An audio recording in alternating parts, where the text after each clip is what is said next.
ถ้าใครคิดว่ารับในสิ่งที่คุณนวัดให้ไปไม่ได้ไม่ต้องกดนะซองแดง59 บาท I don't get why people ask you, may kinakatakutan ba na candidate? I don't think that is a right question. More of, ang kinakatakutan.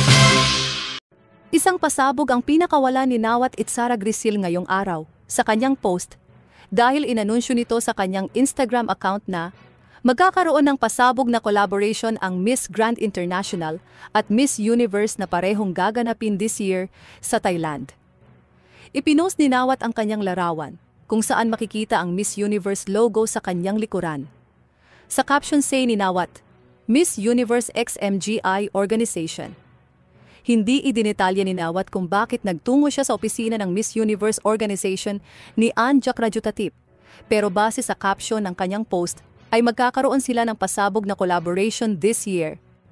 Ayon sa kumakalat na balita, kaya raw nag-post si Nawat sa opisina ng Miss Universe ay dahil nabili na raw ng Miss Grand International Organization ni Nawat ang franchise license ng Miss Universe Thailand. Dahil dito hawak na raw ngayon ng Miss Grand International Organization ni Nawat ang license ng Miss Universe Thailand sa loob ng 5 taon. Asahan raw na magiging pasabog at bongga na ngayon ang Miss Universe Thailand ngayong si Nawat na raw ang may-ari nito. Samantala, say naman ni Winwin Marquez na isa sa mga lalaban ngayon sa Miss Universe Philippines this year. Umaasa raw siya na makukuha niya ang corona. Pero naniniwala raw siya na destiny ang pagiging isang Miss Universe. Kaya ipapaubaya na lamang daw niya ito sa Diyos. God willing, sana makuha ko. Kung hindi naman, I know it's gonna be destined for someone who is deserving as well. Of course, I want it to be me, but I do believe in destiny. Dagdag pa ni Winwin, sana raw ay huwag pag-away-awayin ang mga kandidata dahil kahit na kompetisyon raw ito ay magkakaibigan raw sila. Gusto ko positive lang lahat. There is no room for negativity.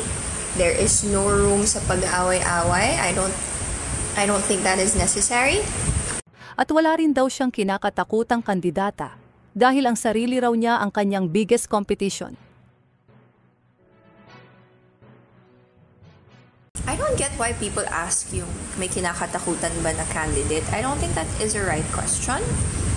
More of, ang kinakatakutan ko talaga is myself. Kasi ako lang naman, I think that my biggest competition, I know it sounds cliche, is really myself. Kasi ang daming bago ngayon, ang daming kailangan matutunan. Pageantry before is different now.